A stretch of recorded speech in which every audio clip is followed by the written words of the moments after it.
Okay, let's talk about the Wind Waker. All right, so I guess it's probably just easier to start from the beginning. And when did you first start following Wind Waker speedruns? Well, let's see. This is actually a bit interesting. I started learning to speedrun Wind Waker before I actually began to follow like the speedrun itself. Interesting. Because it wasn't really me that initially decided to like speedrun it out of my own will. It's because I was this was all the way back in like late 2012, early 2013. I was 14 years old. Okay. And I had this friend who I played Minecraft with who he was the one who like had been keeping up with Wind Waker speedrunning, and one day was like, yo man, we should try speedrunning Wind Waker. And I was like, all right, sure, let's do it. Nice. So we basically watched, I believe Narcissa held the current record at the time. So we basically just started watching her run and tried to replicate what we saw as best we could going through the game. That's an origin story. Oh, the idea. My friend who plays Minecraft with me said, let's start just speedrunning a super hard Zelda game. Well, I wouldn't say it was quite as hard back then, thankfully. I guess my recency bias, I guess, is affected, but I think of it as pretty hard, but it's probably not that bad. So that was in 2014, 13? That was like, I want to say the suggestion came in like November of 2012. Right on the cusp. Okay. Yeah, but I didn't do any sort of run until like January 2013. Okay. So you said Narcissa had the record at the time. Did you start following her runs and anyone else's runs at that time? I think I did start following her runs a little bit. Most of the time that I spent learning was basically just following that one run. That was world record at the time. I didn't really follow like any subsequent records that may have been set. Gotcha. During that period, because I was like, oh well, this is the record, I should just follow this, not knowing that hey, records can be beaten. Maybe I should try to update myself on what the new one is if it exists. Yeah, I feel that. I love the idea. Well, that's it. We'll wrap it up. This is the one. Okay. So you started running in sort of early 2013. In broad strokes, can you tell me sort of some of the main tricks and some of the main route of that? Yeah, so back when I first started running the game, basically I first learned everything, or like me and my friend at the time first learned everything up from the beginning until Link gets the Master Sword for the first time. Because back then, it was actually a very popular thing to do Master Sword races on Speedruns Live, the racing website. And so I believe the reason for that was because, Master Sword races were like 2 to 3 hours ish in that range, whereas the any percent speedruns were like, in the upper 4-hour range. So it was a lot more convenient for people to just, do Master Sword races than to do full game runs, especially since the early part of the game back then was like very easy to get through.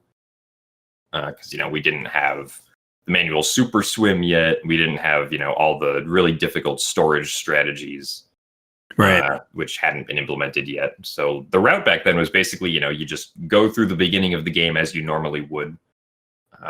You would get the Wind Waker at Dragon Roost Island, and you would still just kind of continue on normally. You'd go get the delivery bag, you'd go get the bottle from Medley as you make your way into Dragon Roost Cavern.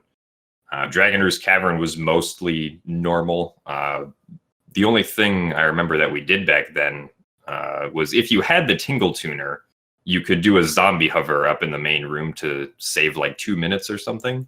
Because you would skip having to go through all the rooms around and skip going outside and all that kind of stuff. And then you would also use storage to perform the Dragon Roost Cavern boss key skip.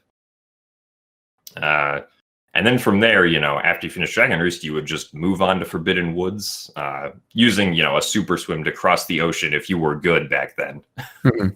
And then, Forbidden Woods was kind of the same. You would use chest storage where it was able to save time. And then after that, you would place down Ferori's Pearl that you got from Forbidden Woods. Then you would super swim your way over to Greatfish. You wouldn't quite get there, but you would super swim to 1 quadrant away and then sail to Greatfish. Because it was believed back then that like super swimming to Greatfish directly was just too hard for anybody to reasonably do. And then once you activated Greatfish, which triggered the Endless Night event, you'd go to Windfall and get bombs. Still basically like natural game route here, except you used a few storage tricks to speed things up. Right. And then you would... I don't remember if we placed Nehru's Pearl before or after bombs, but those locations are very close to each other, so it was one of the 2 orders. Okay. And then you would do a really long super swim from Windfall to Outset Island, because Windfall was like the one place where you could easily refill your air while you were super swimming. So that was not a very difficult super swim because you could just get as much air as you wanted and then cross the entire ocean on a full air meter. I see. And then you would get Nehru's Pearl. You would place down Nehru's Pearl, and then you would activate Tower of the Gods, and you would just go through Tower of the Gods to the Master Sword. So, again, like it was mostly just the game's natural route, except you would use, whatever relevant... sorry, I'll repeat that, because I heard a door slam. It was mostly just the game's natural route, right? You would just go through whatever it was, and then use a few storage tricks to help save time here and there. At least... what would nowadays be considered like, the easy storage tricks. Right. To just get through things faster. So that's why I was pretty much able to just learn it by just watching a video of it, right? Like I didn't really have anything explained to me by anybody until a lot later on. Gotcha. For how like specific mechanics worked. So I was able to pick up on how most things worked, or me and my friend together were able to pick up on how most things worked and then just apply that ourselves as best we could. All right. Cool deal. Talk to me about zombie hovers a little bit. We mentioned that, and that seems to be a really interesting and pivotal tech in some places. Maybe not pivotal, but talk to me about it. What's up? What's with zombie hovers and how useful are they? Yeah, so zombie hovering, like if you think about the technique of zombie hovering, right? You're killing Link, and then you're essentially just doing repetitive jump slashes to continuously gain height, because the game thinks that, because Link is dead, we need to cancel his jump slash, so he just goes and falls back down to the ground and actually dies. But in canceling that jump slash, it gives us the opportunity to do another jump slash. And so we do another one, it's like, we can't have that, so it tries to cancel it again. But this repetitive jump slashing that you can do can make you gain height, and you can continuously go upward while you are dead, hence the name Zombie Hover. But if you think about it more, you're like, okay, well, you can hover while you're dead. So that doesn't seem like it's very useful, because when you get to the location that you're at, you would just die anyway. So, like, this is either only useful, or this would only be useful in very circumstantial situations where you somehow have a healing source at whatever location you get to. But The Legend of Zelda: The Wind Waker has this really nifty item called the Tingle Tuner, where if you hook up your Game Boy Advance with a GameCube to GBA link cable, you can actually turn on the Tingle Tuner and buy certain items or services from Tingle. And one of those services is, I don't remember what the exact name of it is, but it's basically just, a red potion from Tingle that you can activate anytime you want on any map that allows you to use the Tingle Tuner. So what you can do with zombie hovering is you can just hover up to wherever you need to go, then call Tingle for a red potion, and just get healed on the spot without needing to find a health source from anywhere else on the map. There you go. And Perfect. so that huge convenience allowed zombie hovering to be useful in, I want to say, like 3 or 4 places back in like 2013. Perfect. All right. Yeah, it does seem like, what was I going to say? I always forget what the Tingle Tuner is used for, and I tried using it when I was a kid, and I didn't understand what to do. But it's so powerful. And zombie hovers is one of those. Zombie hovers and storage is like the two of the glitches I associate with Wind Waker. Right. They were definitely two of like the earliest tricks that could be applied in like multiple places for great benefit. Right. Okay. Can you briefly describe storage to me and like what you can do with storage? I don't know if there's a way we can accurately and briefly describe storage. Okay. But to give an idea, the name storage. What you can do with storage is you can store things. That's also very vague, but what kind of things? I guess the only real thing you can store is text. So if you have storage, right, you can go talk to, like an NPC, and then the game's not going to start their text until you start another cutscene of some sort. So you've essentially delayed the text coming up for that specific NPC. And then, once you bring the text up and then cancel it again, the text, so the text box goes away completely. You will have storage again. Because storage has to do with the values in memory that track like cutscenes and whether or not Link is in a cutscene. So most of the times the effect of storage is that like you'll get storage and then you'll activate some sort of cutscene or event, and the cutscene or event will either just straight up get interrupted or just get completely canceled. Gotcha. So the most popular use of storage is that, we will get storage using a Wind Waker dive on a ledge somewhere, and then we will try to open up a chest. And what that will do is the game will, for 1 frame, attempt to play the animation of opening up a chest, but then it will immediately get canceled. And that's very useful because the game actually changes Link's collision check properties when it thinks he's trying to open up a chest. And since we never properly finished the animation to open up a chest, Link still has those collision properties that he gets from opening the chest. And those collision properties significantly reduce how many collision checks the game actually applies to him. So it allows us to do these crazy things like we can basically walk up any wall that is sloped at less than 90 degrees, even if it's quite clearly a wall you're not supposed to be able to walk up. You can just be like, all right, we're gonna mountain climb today. Let's go, Link. And of course, with the reduced collision checks, you can also just like clip through corners very easily. And so with those two things combined, you have, this much more versatile movement set where you can go to a lot more places and just clip through a lot more things, which is especially useful in dungeons with all of their like complex geometry that can be exploited with chest storage.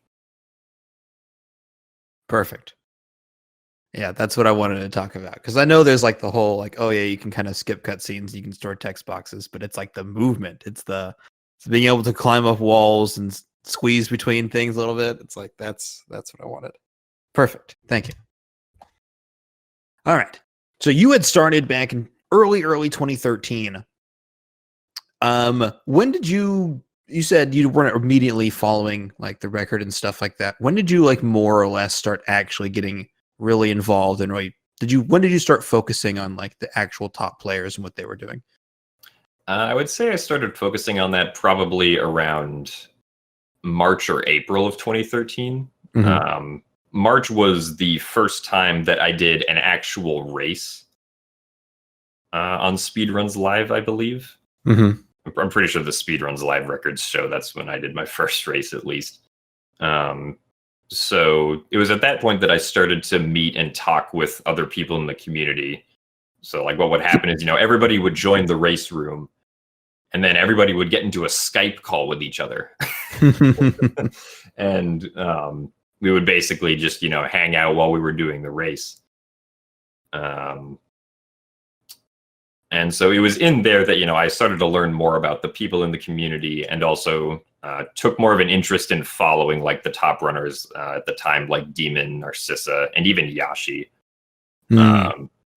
who back then was like famous for running the English version of the game and not the Japanese version.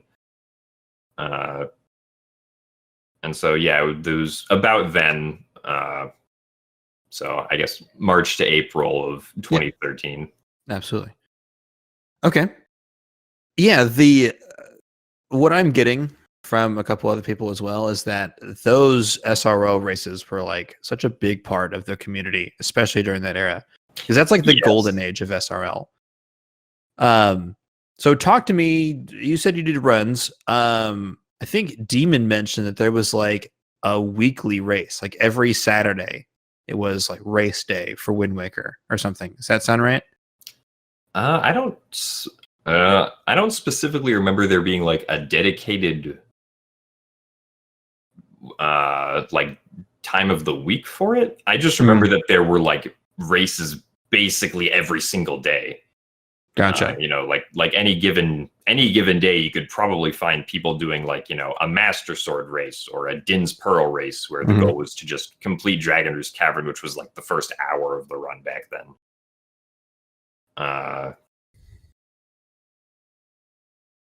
Okay. Yeah, I mean, again, I was also 14 back then, so maybe my memory. That's all good. I was just like, ooh, Wind Waker race. I joined. Yeah, man. That's a great way to get involved in the community as well, which is pretty fun. Do you miss those days? The SRL days? In a certain sense, yes. But I think it was also just me missing like the sort of freedom that I had as just like a young teenager, I guess. Because, it was like, oh, there's a race going on? Cool. I'm going to join this because I have lots of free time. So, yeah. It was like very, at least for me, it was like everything was pretty lax back then. And also looking back, I never realized it at the time, but I was actually like because I was doing so many races, I was actually like improving like my skill at the game pretty quickly back then. So like my times were like, I looked back at the logs of time and I was like, wow, my times were like dropping were just dropping pretty fast like as I went through all of the races that I did. Which was probably just because I was playing so much, because I was really into it back then. And I still am into it now. But back then it was like, it was the new thing for me and I wanted to do it as much as possible. So I became immersed, I would definitely say. I get you. Who'd have thought playing the game more makes you better? Yeah, who would have thought? Okay. So this sort of era is dominated by Narcissa and Demon.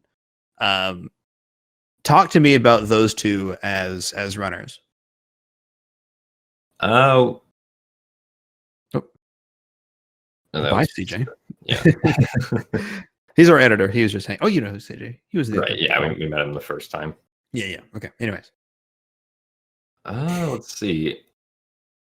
I mean, back then, Narcissa and Demon were definitely the best players because they had the most experience out of anyone. Mm-hmm. I think, I don't remember when Narcissa started playing, but I'm pretty sure she had been playing for like over 2 years at that point. Mm-hmm. With Wind Waker speedruns. I know that Demon had at least been playing for like a year and a half, from my knowledge at that point. So like they were by far the most experienced of the runners at the time, because the rest of us, we had just been in it for like a few months at most. Excuse me. We had just been in it for a few months at most. So like we didn't have the sort of nuanced expertise or experience that they had with things like movement or with storage or with super swimming or with any of the other complicated techniques. So we would mostly just lose time to them on like the little movement nuances and maybe taking a few extra tries to get storage and that kind of stuff. But over the course of a whole 4-hour run, or almost a 5-hour run at that point, that stuff like seriously will add up to a lot of wasted time compared to the top runners. I remember there was a saying that that like came up a few times called Swedish storage. Okay. Which was a term that came up because you would say it like whenever you got storage first try somewhere, you'd be like, oh nice, I got Swedish storage, because Demon is from Sweden, and I don't remember this specifically, but I was told that there was some run Demon did where every time he tried to get storage during that run, he got it first try, like throughout the entire run. So that's where the term Swedish storage originated from. But I haven't heard anybody like seriously use it in maybe 4 or 5 years. So I'm pretty sure it's fallen out of fashion, but it was a fun part back then. That's very funny. And what's funny is it's even, I have it in my head, I'm thinking Swedish storage, so like IKEA. Right.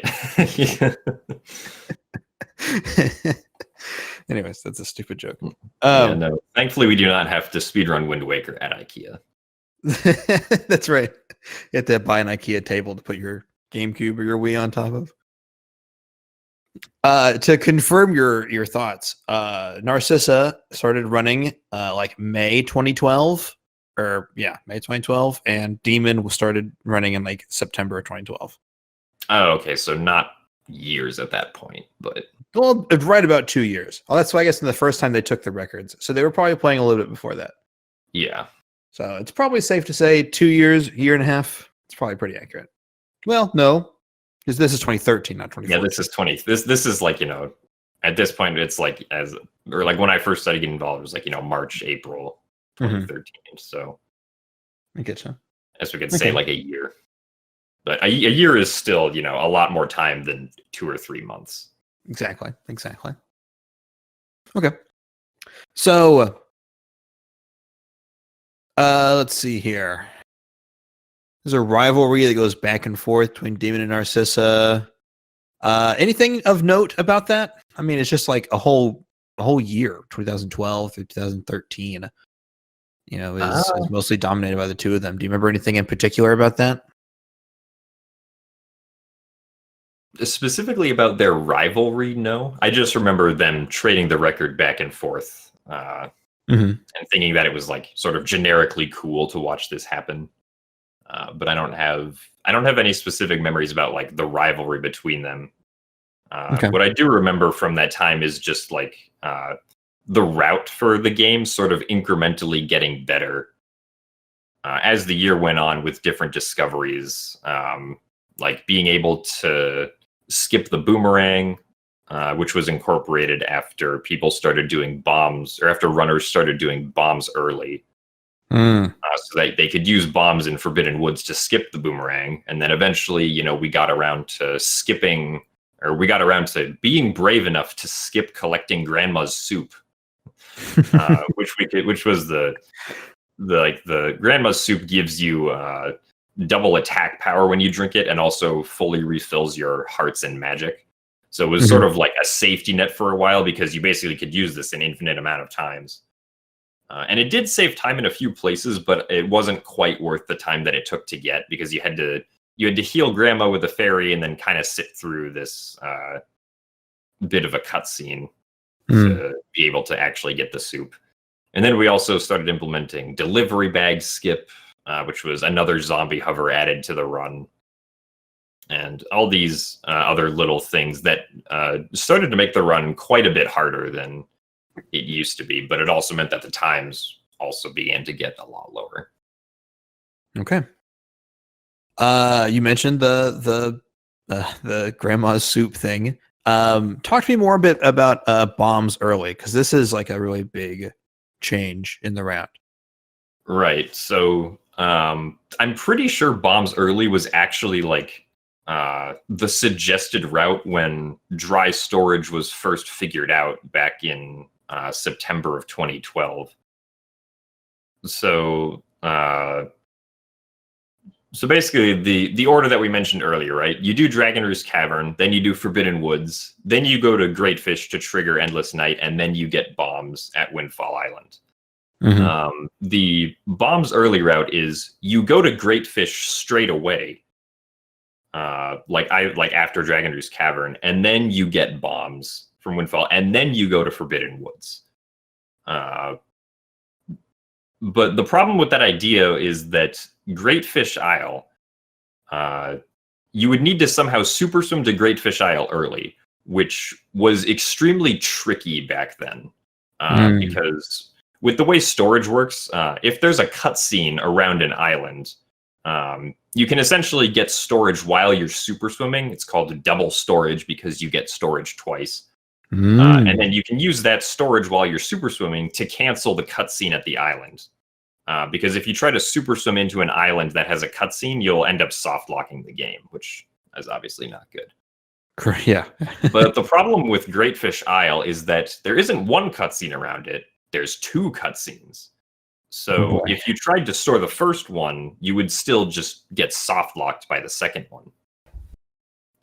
So what you actually had to do is you had to super swim to Great Fish, land on the beach of the island while it was still loading, and then take out the Wind Waker to cancel the camera lock effect that you had, which is what would soft lock the cutscene if it was still active. And then you could just watch the cutscenes normally after that. But the area that you had to like super swim up onto the Great Fish beach was like very small.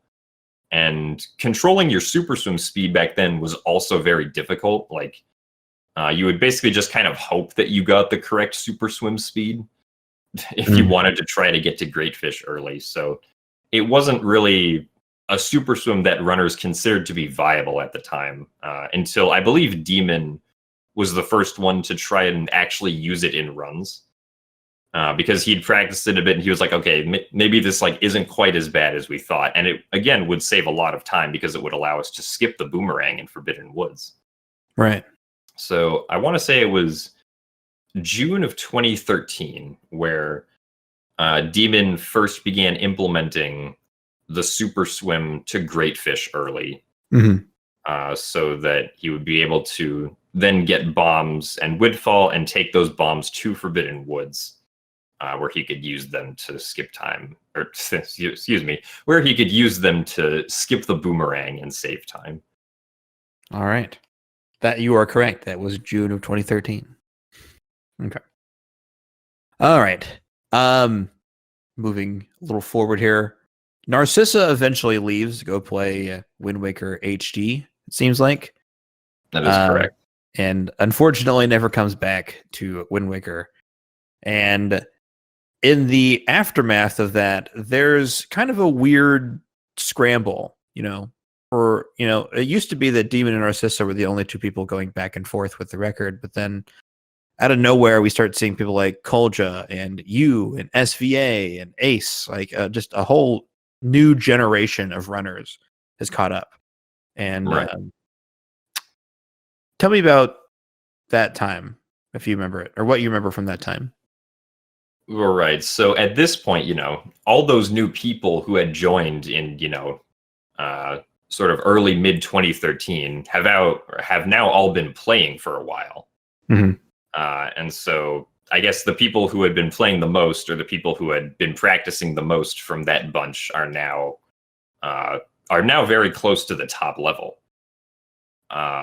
So you had me, you had Kolja. I don't remember when Ace joined, but Ace definitely was one of the people who also improved very quickly.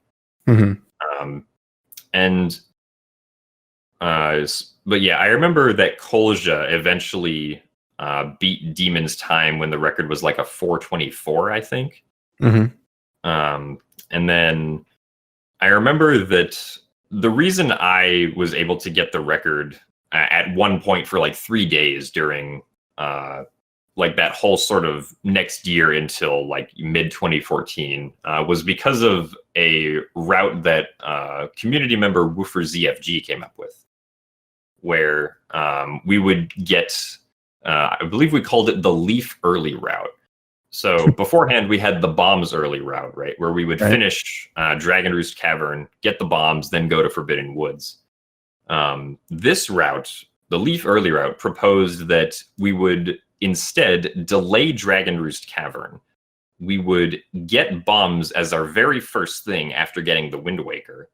And then we would use those bombs to do a zombie hover up the outside of Forest Haven to be able to get the Leaf early without having to go through Dragon Roost Cavern. Because normally there's a spot where you need to swing on the grappling hook inside Forest Haven if you want to get up to where the Leaf is. But by doing a zombie hover up the outside and going through the highest outside entrance, you could skip that grapple hook use. And so that allowed you to get the Leaf and then do Forbidden Woods before having to do Dragon Roost Cavern. Gotcha. And this saved a lot of time because now, after doing Delivery Bag skip later in the run, when you finally did get to Dragon Roost Cavern, you had the Leaf.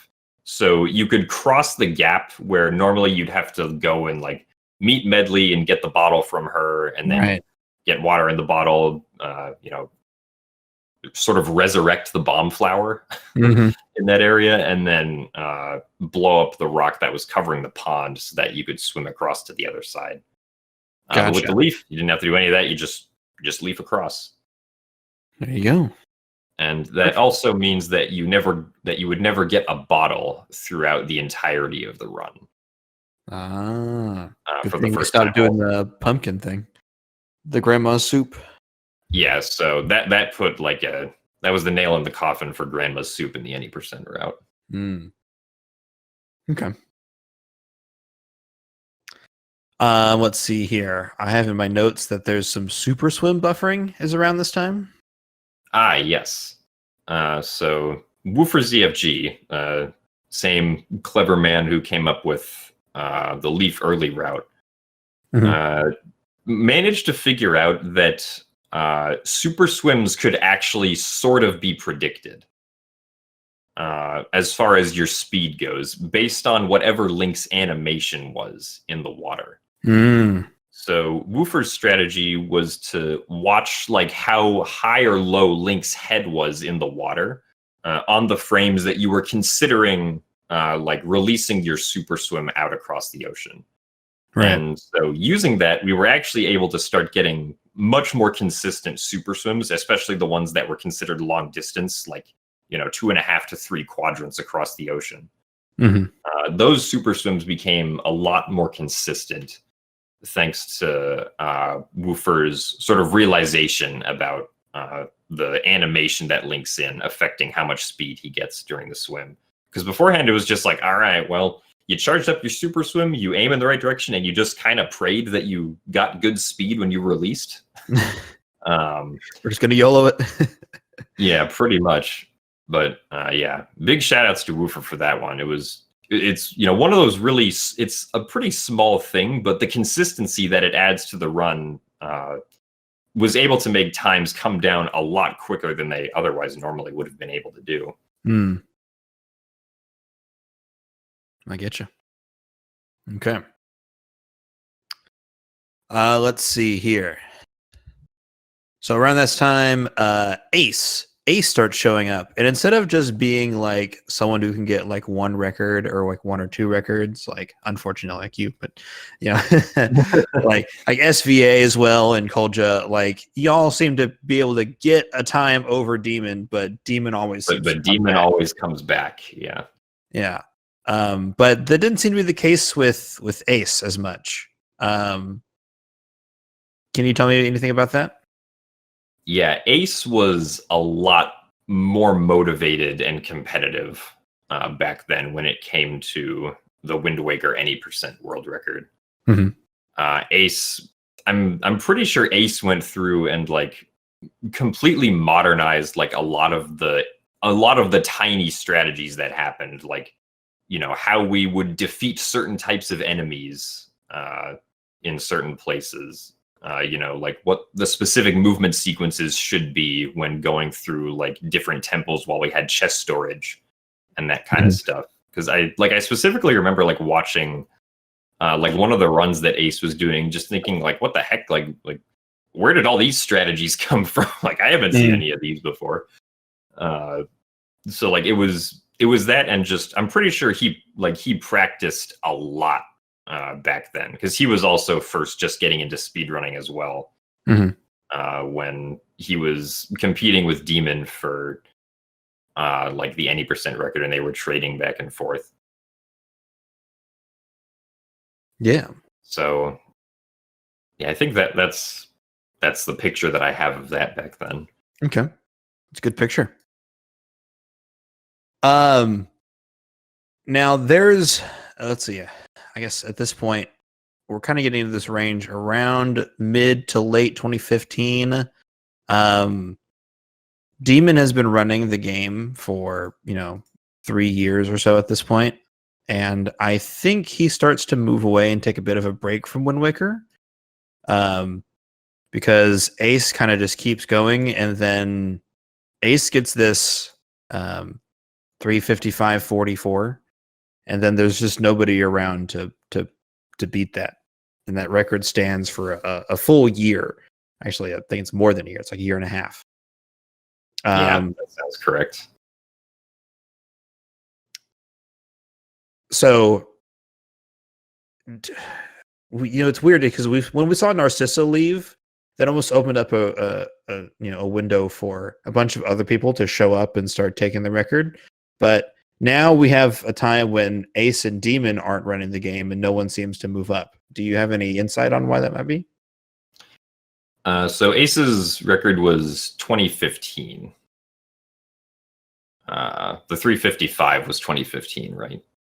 I see April 7th, 2016 on my notes. April 7th, 2016. Okay, that makes a lot more sense as to what happened. So yeah, with the 355.44, I remember that Ace, as far as like those last few records are concerned, Ace was very motivated to try and beat what at the time was the current record for the Wind Waker HD. Because there was this sort of like pseudo rivalry between like whether or not HD or the original game was faster at the time. And so at that point, the HD record was a 358.35, I believe. And so Ace was very determined to get sub 4 in the original game and then also beat that record. So, prove that the original Wind Waker was the fastest game that there was of the two. Gotcha. So once he beat that, at that point, like the original Wind Waker is for what it's worth at the time, a very optimized and very difficult to do speed run at the highest level. So, it's not as easy to get into as it was in 2013, back when a lot of us had previously been able to get into it. Right. And then, you also do have Wind Waker HD as a game that exists. So like that's a game that it's it's a lot more recent game. It has a lot of different quality of life changes. People, if they have to choose between Wind Waker HD and the original Wind Waker, it might be more likely that they choose to run the HD version over the original simply because, at least at the time, it might have been more accessible. Mhm. And, if you wanted to play on the optimal like console language setup, it was very easy to get that because you just had to get like a European copy of the game. And even if you were using like a North American copy, you weren't losing that much time because the text speed was sped up from the original game. Gotcha. Whereas, in the original game, if you wanted to optimally compete at a high level, you had to both buy the Japanese version and buy if you didn't already have one, a Game Boy Advance and a link cable to use the Tingle Tuner. Right. And you also had to learn how to zombie hover, which was back then considered like the notoriously difficult trick. Right. Or like the notoriously physically difficult trick in Wind Waker. Mm-hmm. Was learning how to zombie hover. I get you. So yeah, also with that record being set in April of 2016, a sort of pseudo nail in the coffin for people not playing the original game for a while came with the discovery of item sliding in the HD version of the game. Right. So item sliding is this HD exclusive glitch where you basically just exponentially build up speed to pretty much anywhere to do whatever you want to do. So that very rapidly sort of shifts the general community focus onto what is happening in HD. Because HD is now clearly the faster version of the game with this brand new glitch that it got. And it also, like, most people think that it just looks better as a game graphically, which is debatable. So like people just like seeing it. They like seeing new records getting set because there's a brand new glitch in HD. What are all the new records that are going to get set? Or people just enjoy watching new records constantly getting set. And it was a more approachable game compared to SD. Like it definitely was not as difficult to run, especially when item sliding was first found because it wasn't very optimized. It's definitely item sliding optimally now is definitely a lot harder than it was back then. I get you. So yeah, that kind of for a while shifted the focus away from the GameCube version of the game. Was just there being more activity and excitement over the HD version. Yeah, it was the new hotness, as the kids would say, right? It's the new thing. It definitely seemed like, oh man, this is the shinier, flashier version of Wind Waker, and there's a lot more to do, like almost like a lot more work to do. Old school Wind Waker has been so optimized, but new Wind Waker looks like, oh man, we still have a lot of work to do. So maybe, I guess that kind of pulls people away. So where do we go from here? Before we get to like manual Super Slim stuff and that record being broken eventually, this whole time, there's like this sort of looming idea that barrier skip is a thing, right? That's like a constantly on, I guess not constantly, but sort of like in the back of everyone's mind in this 2014, 2013, 2015 era, right? Narcissa, then Cosmo, put out that video, the Barrier Skip 101, which is a great, not wrap up, I guess, but a great synopsis of like what is Barrier Skip and why is it so daunting and why is it like just so difficult? What have we tried so far and why hasn't it worked? So, talk to me about Barrier Skip. Like as someone you joined the community in that time, so I'm sure you heard of rumors and people talking about it. What was it like? Well, right. So the first thing I like to mention whenever talking about barrier skip is that, within like, as far as I could see, the entire collective of the speedrunning community, it was the barrier skip. It was not a barrier skip. It was the barrier skip. Yes. Right. If you could get past that wall, then you would make a lot of people very excited, which would have been a naive reaction back then if barrier skip was discovered sooner, because it was actually not quite a good thing for a while when it was actually discovered, but more on that later. We'll get to that in a minute, yeah. So yeah, I remember there being times where like I would go out of Hyrule Castle and just sort of like look at the barrier and be like, we really can't get past this. But like, with all the techniques that we knew back then, with zombie hovering and ledge clipping and roll clipping, none of that was in any way useful for trying to get past the barrier, because like Narcissa said in her Barrier Skip 101 video, like you can't hover over it because the entire thing is surrounded by a damage barrier that will knock you down if you get too close to it, and you can't zombie hover up at a steep enough angle to like even potentially clear the barrier because it's so high.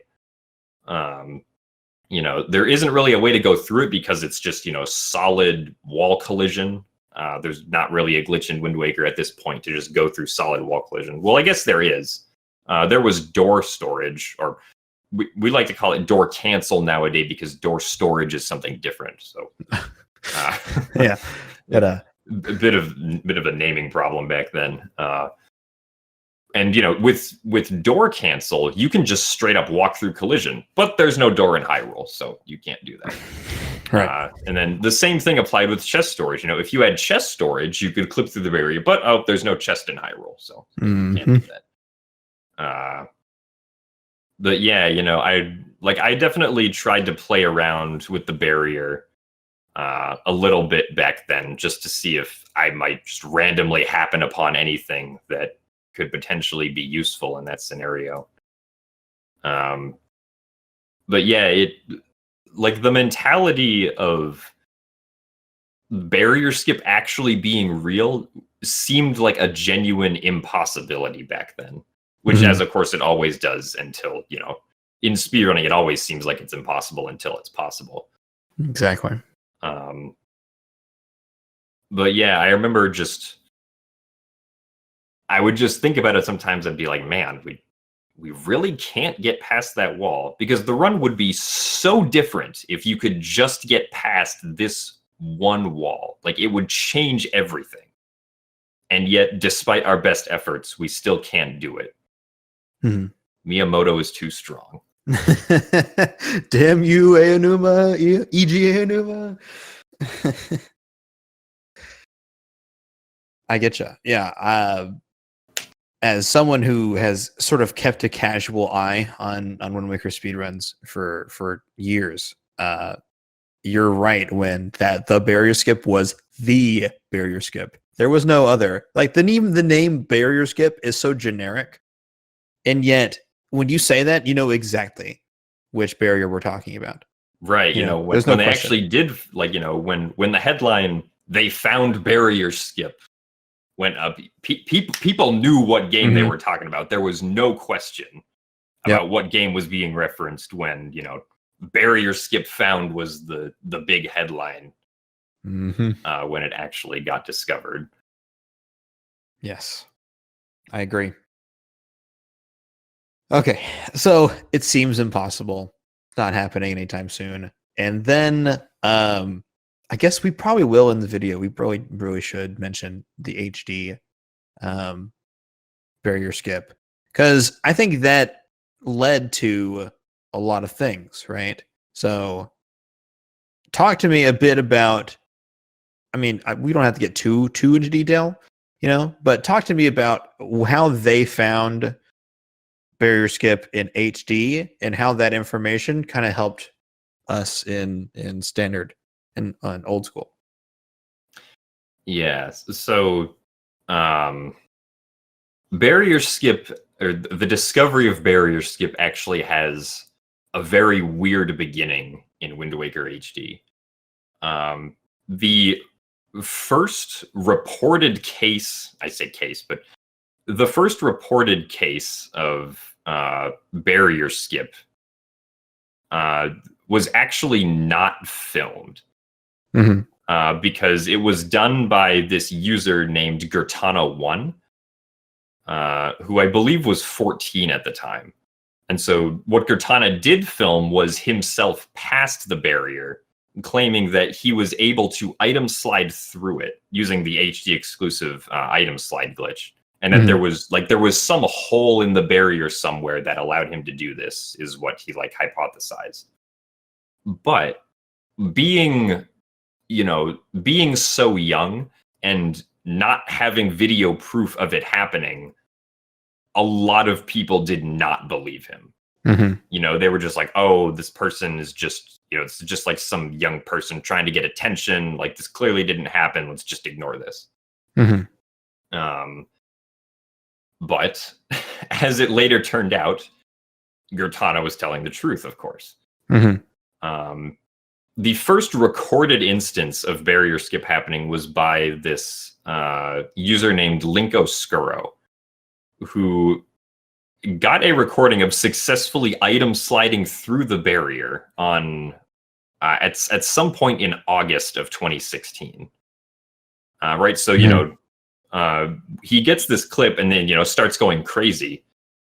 And like, everybody who's watching, or, the few people at the time who were watching him glitch on are also going crazy because, Linkoscuro is not like a big streamer, was just sort of testing things on his own little small stream. But even with the video recording of barrier skip happening, we still weren't able to recreate it, like, at all. Even with that recording. So, like, barrier skip was in this weird limbo state for a very long time, from about August of 2016 all the way up until April of 2017. Right? Like we had evidence that this trick, which would save 2.5 hours, is possible, but we can't recreate it for the life of us. We don't know how it works. But thankfully, we have this very generous community member, sort of across a lot of the 3D Zelda games, whose name is Dragonbane. And Dragonbane created a custom homebrew application for like the Wind Waker HD, and also for like Twilight Princess HD, and eventually Breath of the Wild when that came out, where you could basically just record all the different inputs that you did. If you were using the homebrew application to log your inputs and log like game data. And so Dragonbane, I don't remember when specifically this application first came out, but Dragonbane releases this sometime between August of 2016 and April of 2017. And we all, start using this, trying to record ourselves near the barrier to see if we can get not only a video recording, but also an entire info log on what happened that allowed us to clip through the barrier. Right. And so eventually, on April 10th, 2017, we go all the way back to Gertana, who has been attempting to clip through the barrier again, just sort of mindlessly for like a few more months now. And just on April 10th, 2017, he just so happened to perform a correct series of inputs that got him through the barrier with video proof, with the logging info of what was happening at the exact moment he clipped through. So now, all these months later, on April 10th, 2017, I think it took less than 24 hours for a consistent barrier skip setup to happen from then. Yep. From that specific instance of it happening. Because now we know that I'll repeat that because of the door. Because now we know that the two sort of walls that make up the portion of the barrier on the bridge don't quite come together correctly. There is indeed an extremely tiny gap between those two walls that you can clip through if you have enough speed.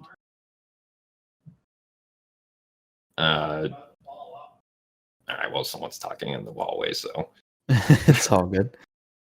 I would think that if I was Cortana at this time, I would feel so vindicated. yes, there definitely was a pop off. Yeah. That happened You didn't on that believe one me. video Fuck recording. You didn't believe me. Oh man, no, that's super. I remember when Linko Oscura I did it. I did it. Yeah. Yeah, and I remember seeing like a tweet about it whenever Cortana found it with the video recording and with the data logging thing, and it was like, oh man, we finally did it. You said less than 24 hours until you found a consistent setup. Not you. Yeah. I'm pretty sure that consistent setup was, I don't remember what time of day it was specifically found at, but I remember like once I understood what was actually happening, which was that we needed to be facing a very precise angle and then have at least this amount of speed to clip through the barrier. I basically just started looking for ways that we could line up that angle and eventually settled on this, like, sort of pixels on the edge of the screen type setup where you would line up Link very specifically, and then you would do your item slide, and eventually Link would settle into the center of the barrier and then clip through. Just because we finally had the knowledge of how the trick actually worked. Mm-hmm. So that itself, I don't think, if I understand it correctly, I don't think that itself helped SD very much, because SD doesn't have a way to get that much speed to go through that, right? That's what we thought at the time. Right. Yes. So that sort of doesn't immediately help, SD or the original Wind Waker. So, well, right, not at all, because now the original game is 2.5 hours longer than the HD version. So it kind of just gets disregarded for a while by a lot of people, because it's like, oh well, that game's not glitchy. You can't go through the barrier. Yeah, exactly. Why would I want to watch that? Not a very good viewer mentality, but no, I get that was the viewer mentality at the time.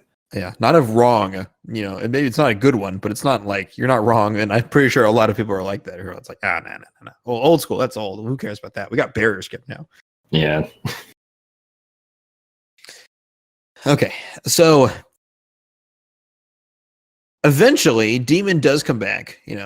Does come back to it, and he starts implementing manual super swim stuff. Yes. So, talk to me a bit about manual super swim and why that's like the way forward, or why that was what was required to save more time. Well,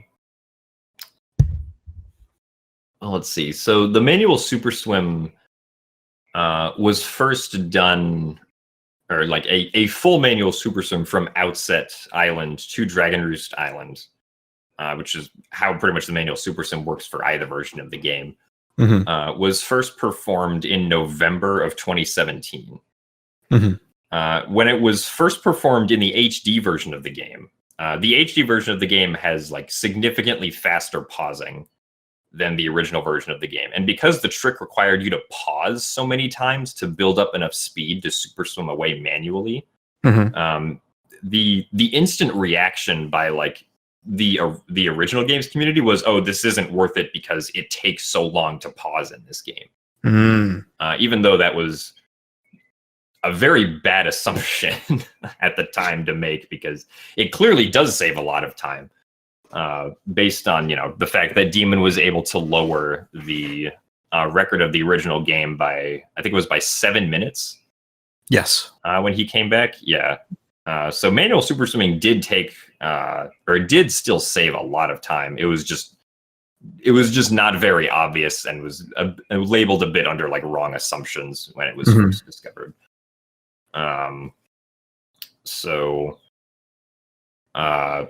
But yeah, with the manual super swim, that finally broke us out of the sequence of having to go through all of Outset Island at the beginning of the game, right? So instead of, going to grandma, getting the clothes, coming back, getting the telescope, which is a useless item, watching a lot of cutscenes, getting a sword, finally going into the Forest of Fairies to defeat 2 enemies, and then watching more cutscenes, which lead to more cutscenes, which lead to more cutscenes, which lead to the spoils bag, which is also not a useful item, which eventually leads you to Forsaken Fortress, which you do have to complete, at least, which then eventually leads you to Windfall, where you can buy the sail finally and sail all the way to Dragon Roost Island, where you finally get the Wind Waker.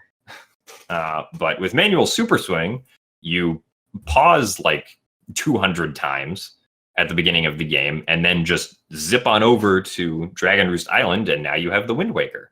Oh, look at that. You just skipped first. You just skipped everything. Of course, you still had to go back and beat Forsaken Fortress. But other than that, there wasn't anything from the early part of the game that you had to go and do. Gotcha. Which is why the manual Super Swim, again, saves so much time. But it also is significantly harder than going through the beginning of the game normally. And the double-edged sword of this is that while it saved a lot of time, it also probably pushed a lot of people away from wanting to play the game. Because, they would see Demon in the World Record doing this really hard, complicated technique right at the beginning of the game, right? This is the very first thing you do. And it's extremely punishing if you make a mistake. And it's just not something that you can learn right away. Like, it takes time to learn how to manual Super Swim. So while the record did go down, sort of unintentionally, so did a lot of potential interest to speedrun the game from outside players.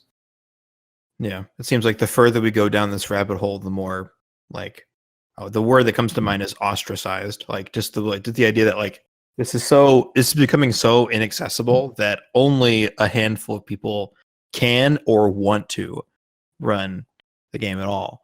Right. I think so much so that there's an 80% no manual Super Swim category now. There is an 80% no manual Super Swim category now, yeah. Because we realized, hey, maybe we shouldn't, like, as far as the leaderboards go, make people think they have to do this. It's definitely not an easy entry point into the game at all. Absolutely. Okay. All right. I realize now that we're about at an hour, so I'm going to try and only going to ask you a couple more things here.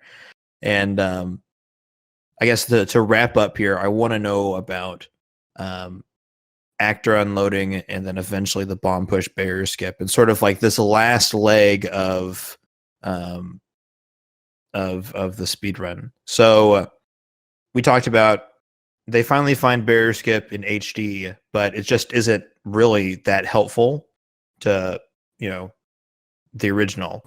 So but they do come up with their own barrier skip at some point, which is the actor unloading. So talk to me about the discovery of actor unloading and like the community response at the time.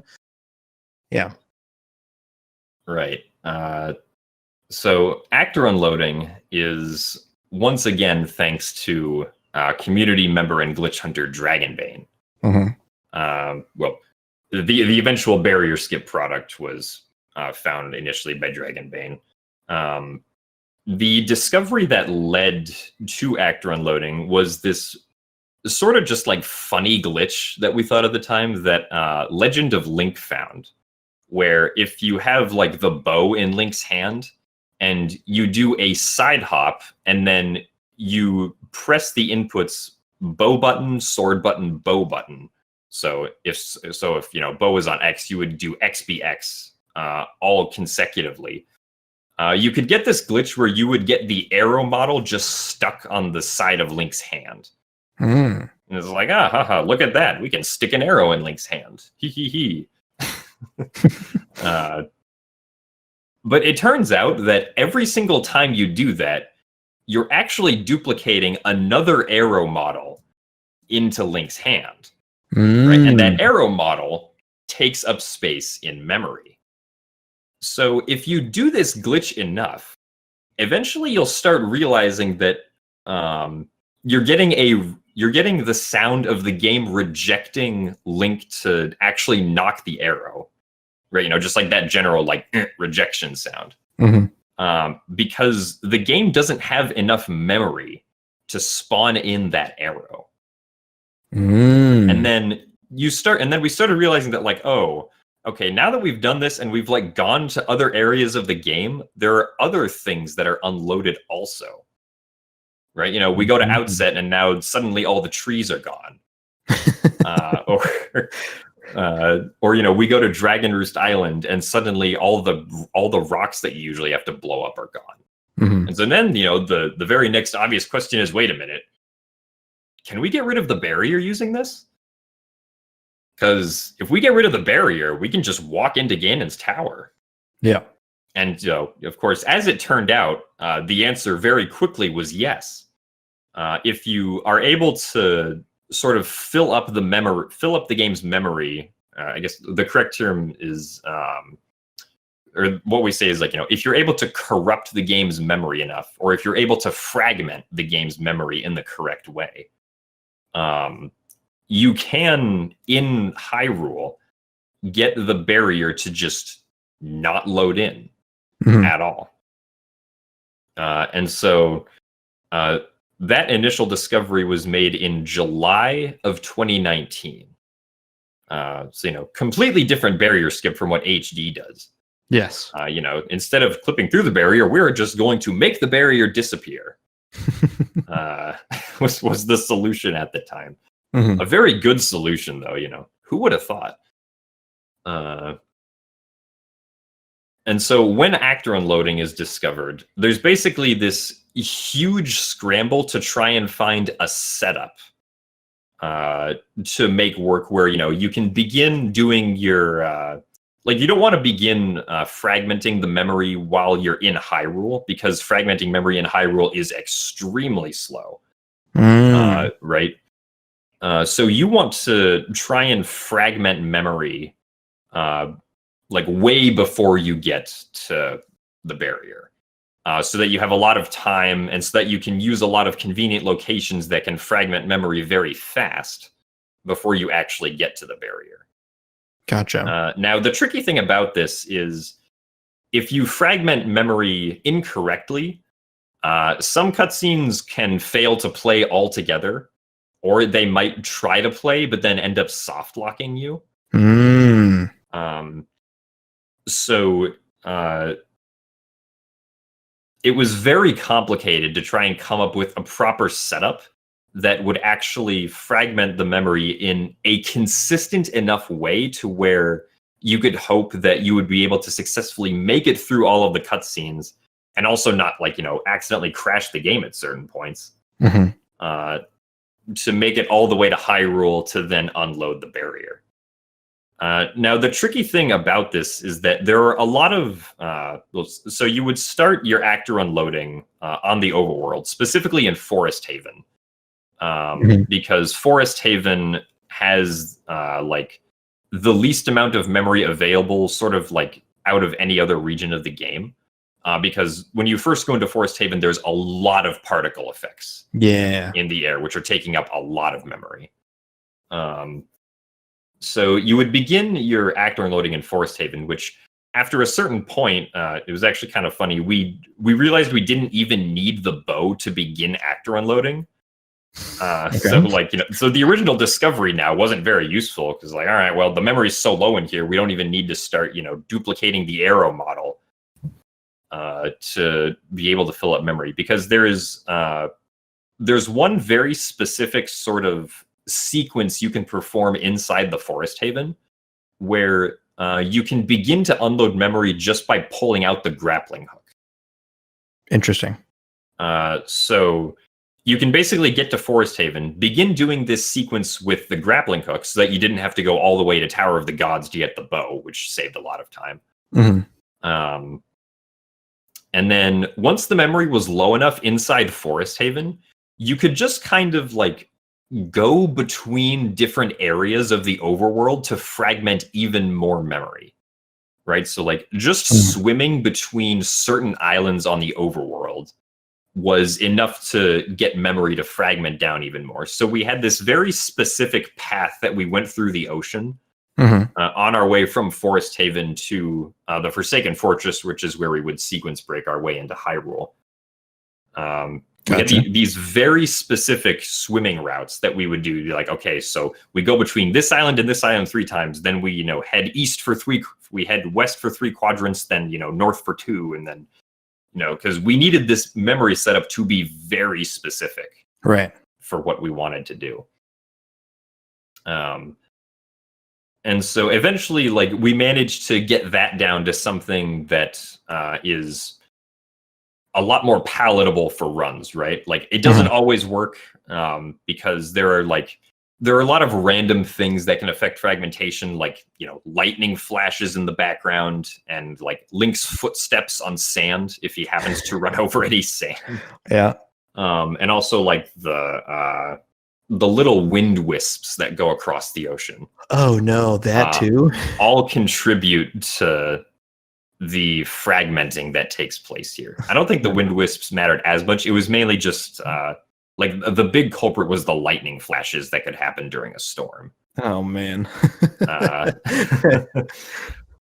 So those things made it very basically made it impossible for any sort of actor unloading setup to be perfectly consistent. But again, we eventually did get it down to something that worked well enough to be palatable for speedruns of the game. To the point where you could have a reasonable expectation that you will probably at least get to Hyrule. Because once you got to Hyrule, the strategy was you would just load the inside and outside of Hyrule Castle until the barrier just happened, or until the memory just happened to be fragmented in the right way that the barrier wouldn't spawn. Right. Okay. Because the barrier is actually not like a very big object memory-wise. It's just scaled up to be huge in relation to the map.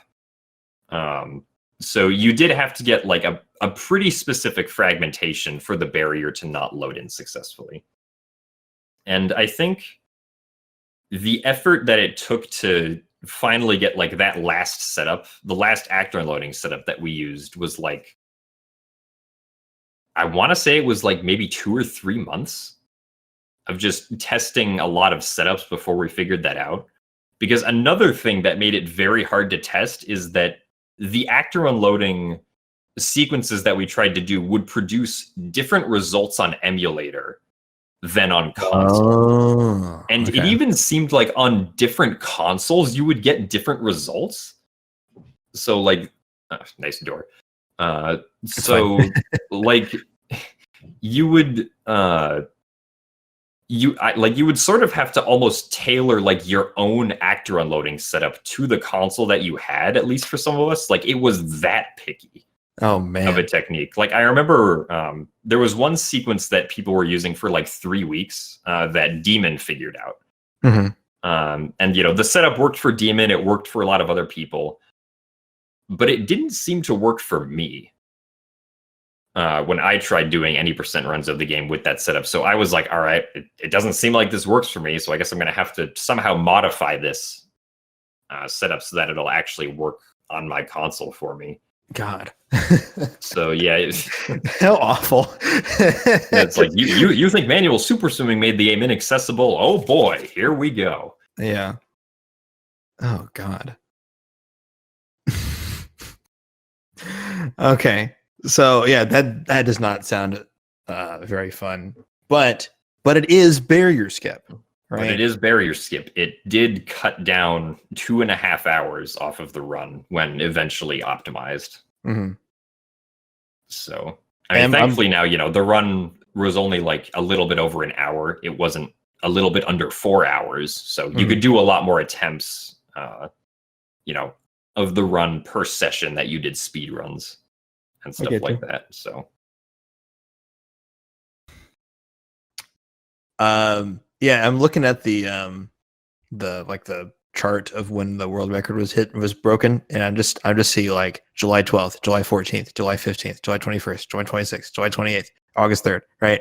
It's like there's a frenzy for at least 2 months, and then it kind of slows down a little bit, but still, like, that July, August, September time is flooded with people just finding ways to shave like 15 more minutes off the time. Right, because like the first setup we had was very unoptimal for unloading the barrier.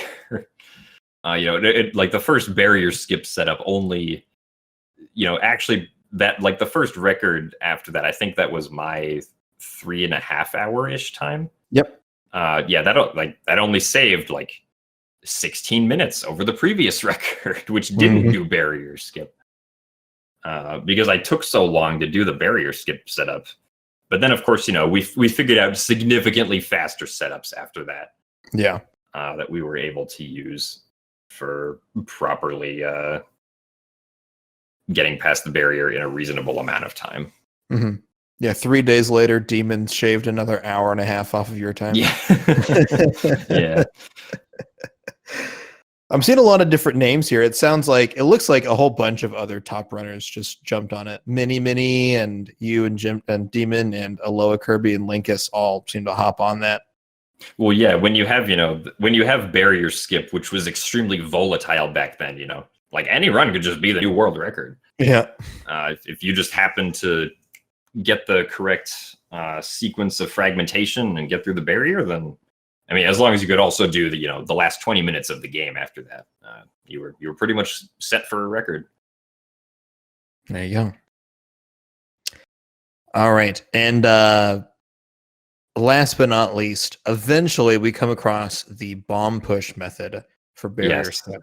Thankfully, we find something that does not impede the accessibility of the game even more. Yes. Finally. So tell me about because also one more thing to mention about actor learning is that it was Japanese only. Oh, really? Yes. Like, if you really wanted to compete even if you just wanted to learn the optimal route, you had to first purchase a Japanese copy of the game. Oh, man. When actor unloading was the way to go for barrier skip. So bomb push barrier skip is a huge increase in accessibility, even though, of course, we still have the manual super sim, which is probably the biggest culprit of them all for accessibility. But bomb push barrier skip does help with that. And then also helps make the route, not stupid. And just makes the game a lot more consistent to get through and a little bit faster. Perfect. But yeah, I don't know if you want me to explain how the bomb push one works. You don't have to go super in depth, but give me a good little explanation. All right. So basically, it turns out that there is a way to give Link enough speed to actually clip through the corner in the middle, or to like clip through the obtuse angle in the middle of the barrier.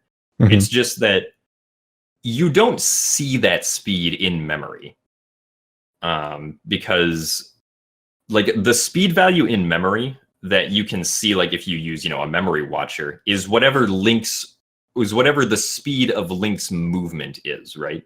It's not the speed or like the number of units that he's being displaced. Right. Because it turns out that if you hold a bomb over your head and you drop it just like on top of Link, the bomb will actually displace Link enough units for a single frame, which is a fast enough displacement to successfully clip through the barrier. Now, this, of course, was tried all the way back in like 2017 when we finally understood barrier skip in the HD version. But the problem was that the angle necessary to clip through the barrier just was never hit upon. And the other complication is that the frame you drop the bomb behind Link changes like the initial position you would need and the angle you would need to successfully clip through the barrier. Because of the fact that Link's animation sways back and forth as he holds the bomb out over his head. So depending on the frame you dropped it, it would drop into a different position. But thankfully, this newer community member who has the name Bowser is Bored, at least most of the time. He likes to change it to like Bowser is Beautiful or Bowser is Crazy sometimes. But thankfully, Bowser is bored managed to figure out that with very specific animation frames and dropping a bomb behind Link, you can indeed clip through the barrier just like that on the original game. Mm-hmm. After all these years, all you had to do was pull out a bomb and drop it behind you. Which seems drastically simpler compared to what we had previously been doing. Yeah. But, sometimes in speedrunning, it seems like you find the complicated methods first. That so is of true. course, now we finally have this barrier skip that can be done on any version of the game, and which is not, extremely stupid to do. There's still a bit of a setup you have to do once you actually get there. Right.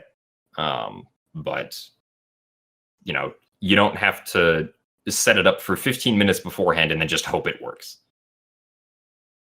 You can just kind of go up and do it. Yep. And if you fail it, you can just walk away and retry. Yeah, if you fail it, just try again. Depending on how you fail, you might be able to try again within like 5 to 10 seconds. Perfect. Okay. I think that's all that I want to ask you, because we've been going for a long time. We have. I mean, I have a lot to say, so. You do have a lot to say, and I want to hear it. So, is there anything that we haven't talked about that you think we should talk about? I guess there is one thing that we could note, which is there was sort of a pain of sorts that the original game was able to avoid due to the fact that it did not have barrier skip for a long time. Okay, tell me about it. So, as I said earlier, like a while ago in this interview, the assumption that like being able to clip through the barrier back in like 2013, 14, 15 was like a huge prospect that would be really cool was actually a bit of a naive assumption. Because if you can clip through the barrier extremely early, there is one place in the final dungeon, Ganon's Tower, where you're required to use the hook shot. And so the sequence of Ganon's Tower, at least at the time, was you do trial skip, you get the light arrows, and then you fight Puppet Ganon with the light arrows, and then you make your way up to Ganon's lair.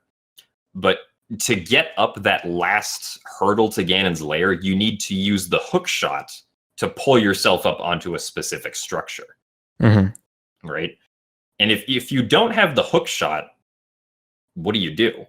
Right? The hook shot is a very late game item, right? You can't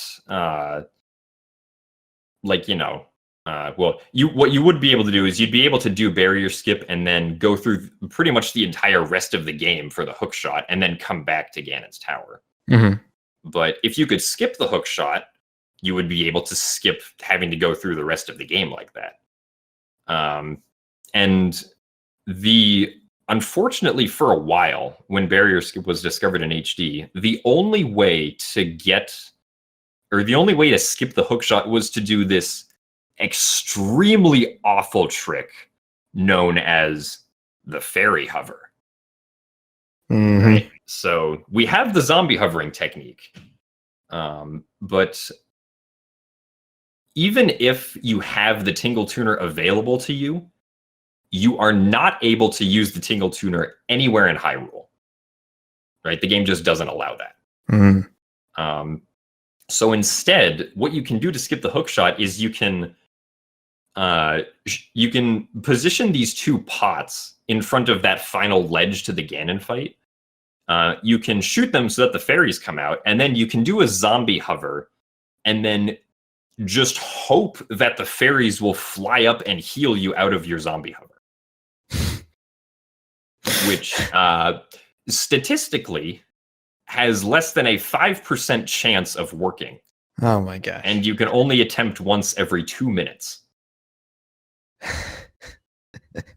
So Yeah. even when barrier skip was discovered in the HD version, you really weren't finishing, like, or we as a community were not finishing very many any percent runs because like that trick at the end was just so inconsistent. But thankfully, in January of 2018, there was this new trick discovered called the Morph Hover. So at the top of the Puppet Ganon room, before the ledge to the Ganondorf fight, there are these 3 little enemies, like called Morphs, right? They're the black balls with like the orange spikes on the end. Yeah. And it is possible to make Morph enemies drop a heart. If, like, you know, you kill them and you're low on health. So the thought was, okay, well, why don't we just, you know, we can use the leaf to like blow Morphs up into the air. So we're like, all right, we're going to blow the Morph up onto this ledge, then we're going to shoot it, and it's going to drop a heart, and we'll quickly zombie hover up and land on the heart. Bing, bang, boom, we're done. Unfortunately, Morphs will only drop hearts if you specifically kill them with your sword. You can't just shoot the Morph and drop a heart. Like, if you shoot the Morph, it actually like doesn't drop anything. Oh man. So the Morph idea was like one of the first things we thought of because we knew that Morphs dropped hearts. But you can't blow a Morph up there and then stab it with your sword because then that means you'd already be up there somehow. Right. But thankfully, we discovered in January of 2018 that if you stab a Morph on the same frame that it latches onto Link, which is one of the behaviors it can do, you can actually like store the fact that the Morph got hit by your sword, but you don't kill it like that, right? Okay, yeah. So then you can roll as Link to shake the Morph off and then blow it up onto the platform. And if you shoot it after doing like that weird interaction where you stab it at the same time it grabs onto you, you can then shoot it and then actually have it drop a heart up on the top of the platform. That's so complicated. So then, thankfully, the fairy hover was dead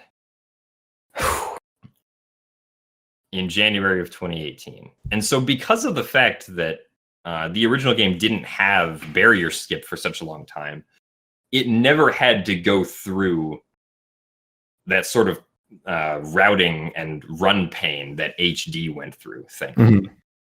So, because, you know, when barrier skip was discovered in the original game, we already knew Morph Hover was a thing, so we could consistently make it to the end.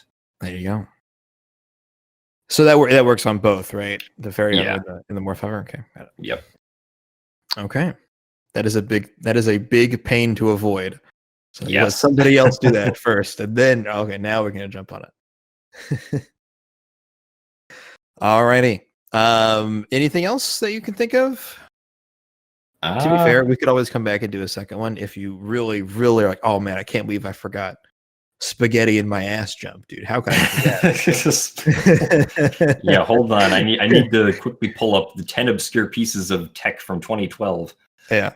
No. I think that covers about everything I can think of or remember, at least right now. Okay. If I do think there was something else like extremely important that we needed to include, I can always contact you and be like, hey, we might want to talk about this. Fair enough. And I'm always here. I'm always ready. I mean, it'd be easy, especially if we get like a good sound clip out of it. Easy peasy. Right. Sometimes you might be eating lunch, but I might be. I promise I'll make time for you, Jim. All right. Okay. Well, I think that's it for this. So let me go ahead and end the recording. But thank you so much for talking to me. This is very, very enlightening.